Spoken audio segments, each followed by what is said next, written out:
We turn memories into stories, and if we don't, we lose them. If the stories are gone, then the people are gone too.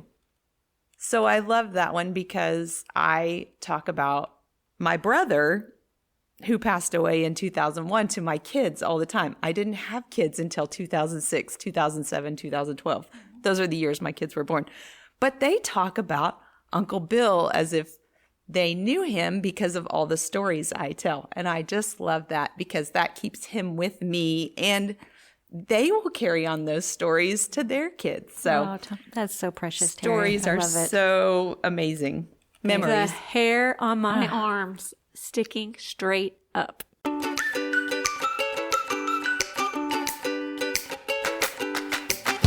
Hey everyone, welcome to the Book Barn. I'm Lasha. And I'm Lanie. And joining us today is our amazing book club friend and our fellow reader, Teri. Welcome, Teri. Hi. We are so happy that you agreed to be our guest. To start off today, we'd like to ask you a few questions. And so let's start with, what is your favorite novel or series? I am a huge fan of Outlander by Diana Gabaldon. She started writing those, and they were first published in 1991. So I was really late to the party.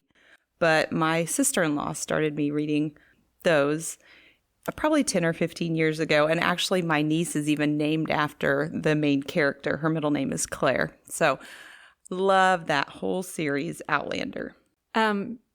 I was really hoping we would be able to talk about Jamie and Claire. Did it remind you of this book at all? It did some, but there were so many differences that I don't know that I'd necessarily compare them, but I loved this one also. Well, on page 8, when the grandfather's talking to Anne and he says, "Don't sass, lass." Oh, yeah. That's when I knew that we had to invite you for this. Yes. Yes. Yeah, I have a soft spot for Outlander. And then the history, it did go together really well. And it was very similar. So our next question for you is, do you remember the first book that really hooked you? Is it Outlander? No. Okay. No. Honestly, my sister-in-law, she's a huge reading influence to me. And I lived with her my first year of college. And she started me on just romance novels, like some Jude Deveraux, Nora Roberts, things like that. Well, then she and I together read Harry Potter. And we loved it. And we just kept reading. Yeah. So talk about influence. I read Outlander because of you. I read Harry Potter because of you. So you have been that influence for me. And I love that. And I teach very young children, so I can't necessarily influence them in their reading later on in life, but I do love to talk about books and tell friends to read books. And there are periods in my life where I didn't read much because I had babies. So I love that I'm back into reading now because they don't need as much of my time. What book is on your to-be-read list that you just haven't gotten to yet, but that you really want to? Well, I am reading constantly a few books. I'm reading some... So you do multiple books at one time. I do. Yeah. Well, the Outlander series has continued. I am on book 9 now. It's called Go Tell the Bees That I Am Gone. And it's kind of my background book. When I don't have anything that I'm reading, I go back to it and I read it because I know those characters so well. I'm also reading the Rebecca Yarros series. It started with Fourth Wing, and now I can't remember the name of the one I'm now. Onyx Storm. Onyx Storm. Yes. So I'm in the middle of Onyx Storm. But I loved this author. So now I'm starting to look for books by her. And then I have a good friend that is reading Kristen Hanna books right now. And she keeps telling me, she's so great. She's so great. And there's tons of Kristen Hanna books too. So lots to be read. Lots. So much. So many books, so little time. I know. Summer is not long enough. It is not. So this month, we read What the Wind Knows by Amy Harmon, published March 1st, 2019. It's part-time travel, romance, but really for me, it was historic fiction. That's the part I loved the most. Amy Harmon knew at a very early age that writing was something she wanted to do. She has written 20 novels, and I know Lasha read Running Barefoot and I know you loved it. I loved it. I couldn't wait to read another one by her. And so we had gotten together and found this title. It was just so highly rated. And I'm so excited. I was so excited to read What the Wind Knows. So for those who haven't read it, here's a synopsis that we had taken from Amy Harmon's website. Anne Gallagher grew up enchanted by her grandfather's stories of Ireland. Heartbroken at his death, she travels to his childhood home to spread his ashes. There, overcome with memories of the man she adored and consumed by a history she never knew, she is pulled into another time. The Ireland of 1921, teetering on the edge of war, is a dangerous place in which to awaken. But there, Anne finds herself hurt, disoriented, and under the care of Dr. Thomas Smith, guardian to a young boy who is oddly familiar. Mistaken for the boy's long-missing mother, Anne adopts her identity, convinced the woman's disappearance is connected to her own. As tensions rise, Thomas joins the struggle for Ireland's independence, and Anne is drawn into the conflict beside him. Caught between history and her heart, she must decide whether she's willing to let go of the life she knew for a love she never thought she'd find. But in the end, is the choice actually hers to make? So in chapter 1, it begins with, they say that Ireland is built on her stories. Fairies and folklore inhabited Ireland much longer than the English or even Patrick and the priest. So what'd you guys think? I loved it. I loved it too. I thought it was slow to start, but now looking back, it seems she had to set the stage for all of those things that happened in the last half of the book, which I could not put down. Actually, I felt kind of like the book for me was almost a bit of a slow burn. Mm-hmm. Like I didn't have to just race through it, although I wanted to. The way the chapters were, the way everything was kind of formatted, I felt like I would read a chapter and just stop. You know, it was time that I could put the book down and walk away. But man, it was so good. I felt like the historical fiction part of it, the history, was fascinating. And I loved how she sprinkled that little bit of magic into it with the time travel and her descriptions, like when Anne's in the fog and she goes back in time. I could see it. I could feel it. I loved her writing. I did too. And I loved that it transported me to another world, which books are supposed to do. I love when authors add actual historic elements to it because it makes it seem like even time travel is possible. It's just so real because all of those things really did happen. And then you throw in time travel and you're like, who knows? Right. Maybe it did happen. Yeah.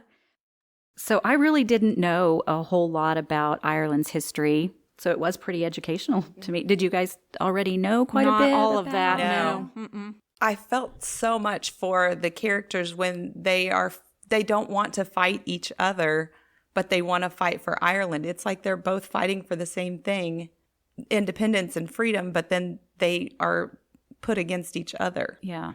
So I did find myself occasionally feeling a bit overwhelmed with the amount of historical detail. I kept trying to keep everything really straight, like, I have to know this. I have to know this. And then I just would remind myself there's not going to be a quiz.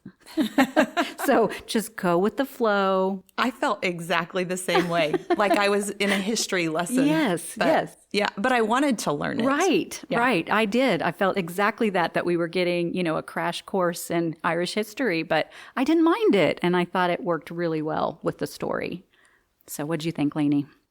You know me. If I read something, I have to go Google it to make sure. Yeah. Like when they talked about Michael Collins. Uh-huh. That name was familiar to me because there is an astronaut named Michael Collins.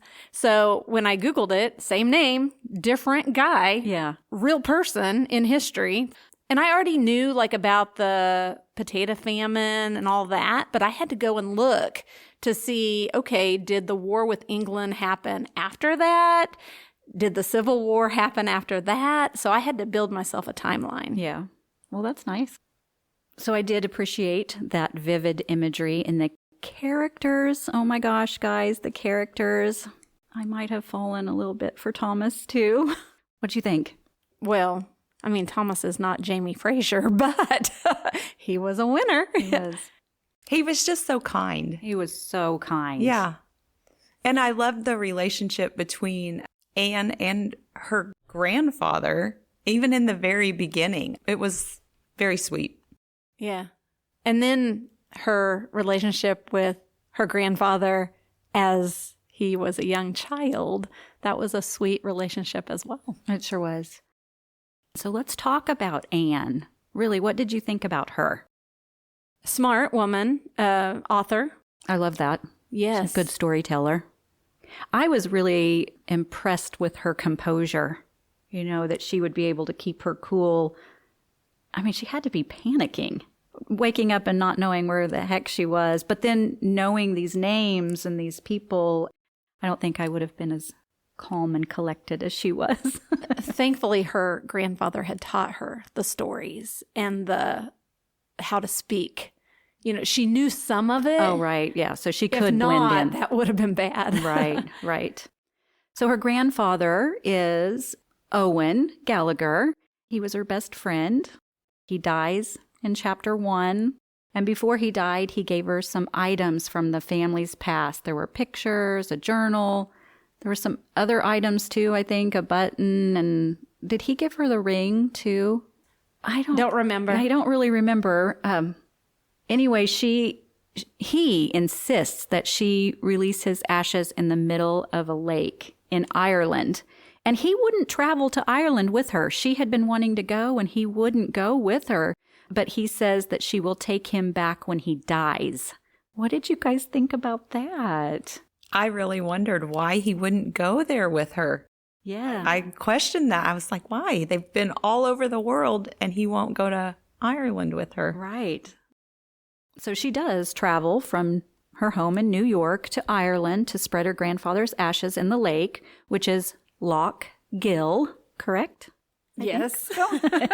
And she is also very determined to search for her family's history. She meets an old woman named Maeve O'Toole, who gives her directions to the cemetery. And after spreading Owen's ashes, a dense fog rolls in and she becomes disoriented. And that's where it gets good. It does. Oh, my goodness. She gets shot while on the lake. What was going through your mind then when she got shot? I could not imagine who would have done that. I know. And I didn't know what time it happened in. Did it happen before she went back, or did it happen? I didn't put that together until the end, obviously. I thought, what in the world? She's just trying to find her way out of the fog, and here comes this boat, and she's asking for help, and then there's the gun, and he shoots her. Thank goodness she's rescued. Did you guys guess who the rescuer was going to be? No. No clue. Did you? No. Oh, okay. No. I have to tell you, my great uncle's name is Thomas Smith. Oh, really? So, yes. So I thought, oh, gosh. So the author, her great, I'm not sure how many greats, but one of her great-grandmothers was Anne Gallagher. That was her name. And I think that she said that her grandfather, she had a grandfather named Michael Smith. Okay. And she wanted to use Michael, or she didn't want to use Michael because she was afraid of getting those names confused with Michael Collins. So she used another grandfather's name, Thomas, and combined the names for Thomas Smith. So those are all from her ancestry. So she brought names from that. And speaking of ancestry, after reading this book, I went out to Big Hill with my sister, my mom, and my aunt, and we started talking about my Irish ancestors. The part of my family that came from Ireland, it would be like a maybe great-grandmother. She came over at like 15 as a governess and was told that they would eventually send her back, and they never did. Oh, wow. So that's why I'm here. Well, we're glad you are. Me too. Well, I do remember them saying somewhere in the book that once someone leaves Ireland, they never go back. Right. That's why she stayed at Ireland in the end, too. Yes, and thank goodness she did. Yeah. So she was rescued out of the lake by Dr. Thomas Smith. And Thomas is also the guardian of a young boy, and that is little Owen Gallagher. And so this is her grandfather as a young boy. And, Very cool. Yeah. So Anne adopts Owen's mother's identity. Yes. So Two Annes. Two Annes, yes. That's where it got confusing a little, not really, but Anne Gallagher is the missing woman, the main character's great-grandmother. So we probably need to put our spoiler alerts in here. I think this book, we could talk into it quite a ways before there's any huge spoilers, but if you want to read What the Wind Knows, I think this would be a good spot for you to stop if you haven't read it yet. And then come back. So let's talk about romance. Anne and Thomas. Did that work for you, Teri? Oh, my goodness. Yes. Yes. I just loved how the author, I guess, describes their love. But when he is journaling, oh my goodness, it was on page 307, I think. And it was just, I just kept underlining and highlighting. And I was like, oh my goodness, how do men get any work done if they're worshiping their feet of their women? I was like, wow. I know. Where sign me up. I do. I actually remember this paragraph because he talks about how no one would get anything done. And then he said maybe they would because the world would be at peace too. True. I love that one. I remember that. It was very good. I had so many highlights. I did too. I loved when he was doing her hair when they first got back, from the water. And that just seems so intimate and like, oh gosh. Right. Yeah. Well, and just caring for her, taking care of her wounds. And he knew right away who she was. Well, he thought he knew right away who she was. She didn't know him except for a picture. So the way it just blossomed. Yeah. It is kind of a strange story, but beautiful. Yes. I went back and reread some of the dialogue between Owen as her grandfather and Anne. And she asked, did Thomas love Anne because of the picture of them together? And he said no and yes. Well, he loved two different Annes. Yes. He loved the first Anne as his friend's wife. Right. She wasn't for him, and he knew that. He wasn't that kind of relationship. But then the next Anne he did love. He did. And the fact that the grandfather knew the story. I know. I highlighted a couple things where Anne said that Thomas, well, first of all, she talked about his blue eyes. I love a blue-eyed man as well. And then she talked about how he didn't stroll, he strode. And I loved that because, he walked with purpose. Yes. Yeah. I loved that. And he could dance. Oh, who doesn't like a man that can dance? Or who doesn't like a man that even if they're not great dancers, they give it a go?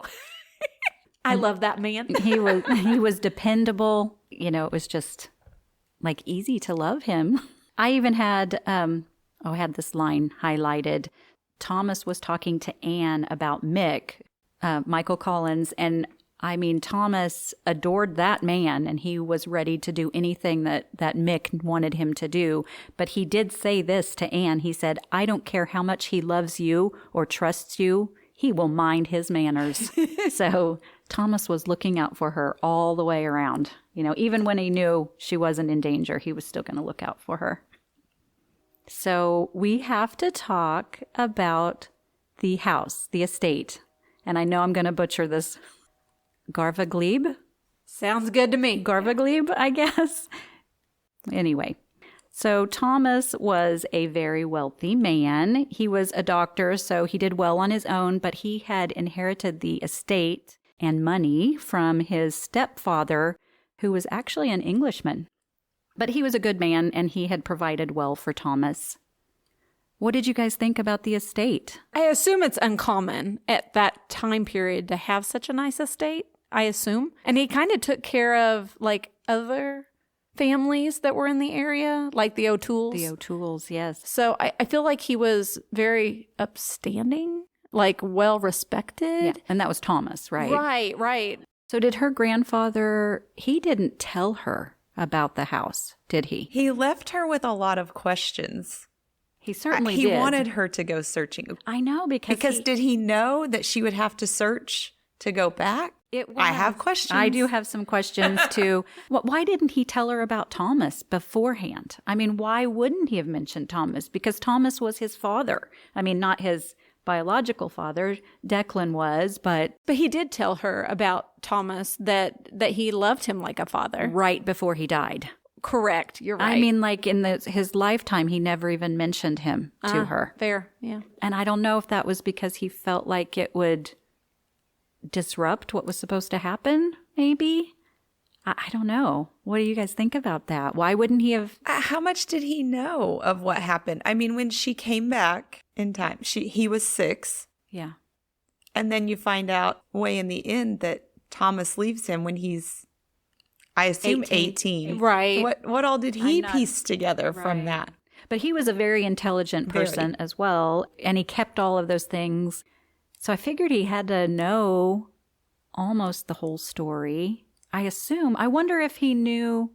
I mean, he had to. He owned the home all those years, so he had to have known. Yeah. There are some unanswered questions. Like, did he? And I don't want to dissect it too much because that ruins the magic. magic. Yes. Yeah. Like I could just keep going with, how did he know that Thomas would go back and he would be 12 years older and she would be 10 days older? You know what I mean? Right. Like there were too many of those, but I don't want to ruin it. Right. Because I did love it. And Thomas talks about that in his journal and he's tried to figure it all out and he can't. And it doesn't matter. It doesn't matter. Okay. So We'll talk about some other characters. Yeah, let's do that. So we can talk about Mick, Michael Collins. He was truly like a leader of the war against England. Right. During Irish Revolution, I guess. Mm-hmm. He was young too. And then he died. Yeah. And she knew. She knew what day he was going to die, which was the actual date of his death. Yeah. In real life too. And wanted to share that with him, but he said no. He didn't want to know. Right. I don't know if I'd want to know either. No. Because I'm definitely on a no with that one. Yeah, I think no so. need to know. No need to know. And then we had the O'Tooles, starving family that Thomas kind of took under his wing and fed them and employed them. And they were a great asset to him, though. Absolutely. Yeah. And Maeve, not only did Anne know her before she traveled in time, but then met young Maeve when she was working for Thomas. Yes. I loved that. Yeah. And the tea set. The tea set. Oh my gosh. I have like a note here that says the tea set, heart, heart, heart, because I just loved that she gave it to her as a gift and then knew I would come to your house later for tea. Yep. And what about Bridget? Okay, I really didn't like her. I didn't either. And I don't think Anne really did, except she knew that it was her great-great-grandmother. Mother-in-law. Declan's mother. So yes. mother-in-law to Anne. Yes, to Anne. Yes, to Declan's Anne. Bridget was viewing Anne as her daughter-in-law. Correct. Who came back after being missing. But Anne knew that she's actually her great-great-grandmother, our main character, Anne. And I just saw Bridget as a hurting mother. Her son is gone, passed away, and then her other two are fighting. Not good. Right. They're fighting for Ireland, but on the wrong side fighting for Ireland. And she still loves them. She still wants to protect them. And she's scared when she thinks one of them has been shot. And good to Owen. Good to Owen, yeah. Afraid Anne's going to take Owen. Which was a valid fear. The mom comes back. She has every right. Yeah, so Bridget, I felt like she was a complicated character that you couldn't decide whether you liked her or you didn't. So, okay, ripples in time. Wow. Owen is Anne's grandfather, but when she gets back in time, young Owen thinks she's his mother returned to him. It amazed me how much she loved him like a mother. She just loved him. She did. She just loved his soul. Yeah. I wondered how hard that would be. It seemed easy for her. It easy did. to just love him. But, knowing that it's her grandfather, but then you've got the physical child right there in front of you. So I suppose that knowing what a great man he would grow up to be. And now knowing she had a little bit to do with that. So there were some really cool moments where something Anne did in the past affected the future. Did you guys have a favorite? We've talked about a few of them. You talked about the journal. Was there any other favorites? The tea set, you mentioned that. Mm-hmm. Tea set was wonderful. Yeah. What about the stories that she wrote for Owen? Oh, the little red boat that took him to magical places. That was so precious. I did love that.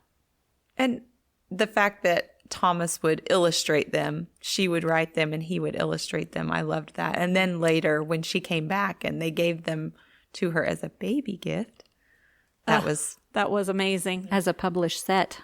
Yes. That was a wow moment.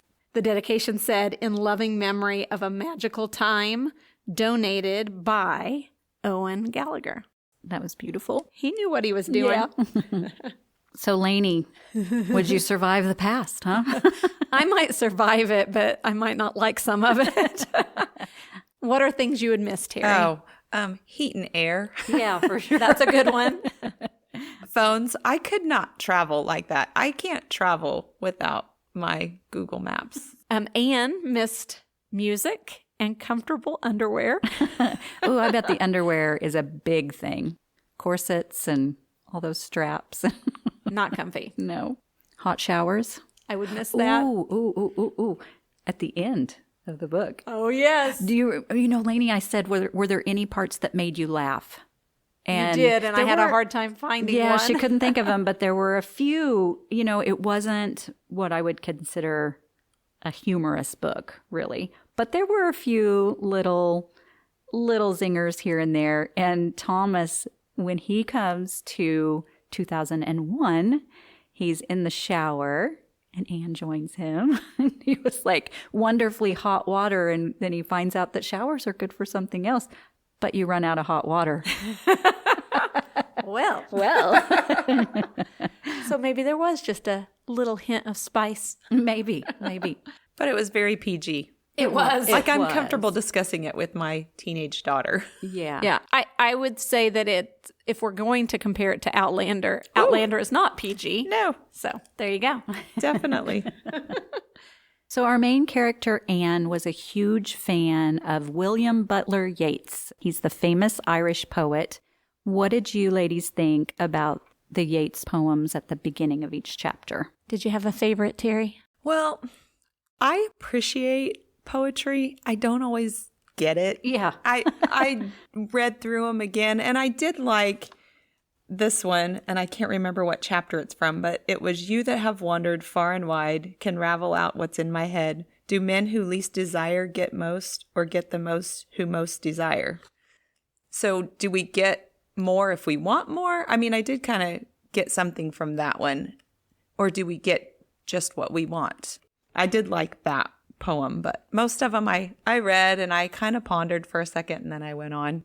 Sure. Same. Yeah, I would read them again and try and think what it meant, especially to the chapter that I was about to read.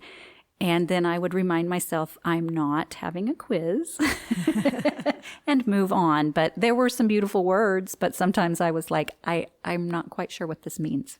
So did you have a favorite, Lanie? I did. I wrote down the one from chapter 9. Who talks to Plato's spindle? What set it whirling around? Eternity may dwindle. Time is unwound. And I'm not going to lie, I Googled it. And it talked about how it reflects on the cyclical nature of time and fate. You know, life, death, rebirth. And I thought it was kind of perfect for this particular book, The Spindle Turning. Absolutely. And then how he compared time to the slinky that she bought him Yes, I loved in the that. toy store. I was like, oh, that makes perfect sense. It did. Yeah, I guess more than the poems at the beginning of the chapter, I enjoyed the journal entries at the end of the chapter. Yes. I looked forward to that part. Yes, hearing Thomas's voice and just hearing what he had to say about Anne and oh my goodness. Yes. So any favorite quotes? Oh yeah. I have two. Oh, I have 50. No. No, okay, go for it, Teri. Let's hear Are you sure? it. Yeah, okay. So this one, I'll try not to cry. We never lose them as long as we can remember how it felt to be loved by them. Oh. I mean, that's a headstone quote. Yeah. It was. Yep. That's it. Oh, that was short. Loved that one. Short and to Loved the that point. one. But yeah. Both of mine were very short. The other one is happiness is an expression of gratitude, and it's never wrong to be grateful. That was what Owen had said to Anne, and I loved that one. And it took me back to probably my favorite book club book, which was The Happiest Man on Earth. Oh, right. Just be grateful. There's so much to be grateful for, and happiness is an expression of that. And it's like, oh, well, every day I find something to be happy about. So I'm being grateful, and I love that. I love that. Loved it. Mine's much longer, like really long. Mine is too. Lanie, go for it. Okay, so mine is on page 39. Anne is in Ireland, but she hasn't traveled back in time yet. And she drove to the church and cemetery. And it starts by saying, I heard once that our view of God has everything to do with those who taught us about him. Our image of him often reflected our image of them. Owen taught me about God, and because I loved and cherished Owen, I loved and cherished God. That one I loved, and then it was followed by, this one really spoke to me. In school, I'd studied Catholicism, learned the catechism and history, and observed it the way I'd absorbed all my other subjects, cleaving to the things that resonated and setting aside the things that didn't. The nuns complained that religion was not a buffet from which I could select only certain dishes, and I politely smiled and I quietly disagreed. Life, religion, and learning were exactly that. A series of choices. If I had tried to consume everything that was presented to me all at once, I would have become too full too quickly, and all the flavors would have run together. Nothing would have made any sense in and of itself. That's great. It is. I highlighted that one as well. Tag, you're it, Lasha. Okay, my turn. Well, I had this one. They are in the woods. This is in chapter 19. So Anne is talking to Thomas, and she's telling him that she thinks she loved him even when he was simply words on a page. And this is what she said to him. The words on the page and the face in the photo become a man. Real, tangible, perfect. I swallowed, trying not to cry. I fell so fast, so hard, and so completely, not because love is blind, but because it is not. Love isn't blind. It's blinding, glaring. I looked at you, and from the very first day, I knew you. Your faith and your friendship, your goodness and your devotion. I saw it all, and I fell so hard, and the feeling continues to grow. My love is so big and full and brimming that I can't breathe around it. It's terrifying to love so much, knowing how fragile our existence really is. You're going to have to hold on to me or I'll burst. Or maybe I'll just float away, up into the sky, out into the loch. Man, this author has a way with words. Ah, yes. Beautiful, beautiful. And then on the very next page, I think, thought they were in the woods by themselves. And then this paragraph comes up. The wind shifted and the moonlight winked. A branch cracked and a match flickered. A tendril of cigarette smoke hung in the air, alerting us that we were not alone, seconds before a voice rose out of the darkness. Dun, dun, dun. Chills. And that's when I started to not be able to put it down. Yeah. Yes. Both of you ladies, when you got towards the end, were kind of texting me. Lasha, especially, I'm like, I gave her nothing because I did not want to give it away. Oh, so Lanie, I wrote this down so I could share with everyone. I texted Lanie. I said, I can't keep reading. Liam has the gun taking her to the loch, and I need reassurance that I can keep going. I'm almost in tears, and my heart is racing. And she texts back, I know. She didn't give me anything either. I know. I was like,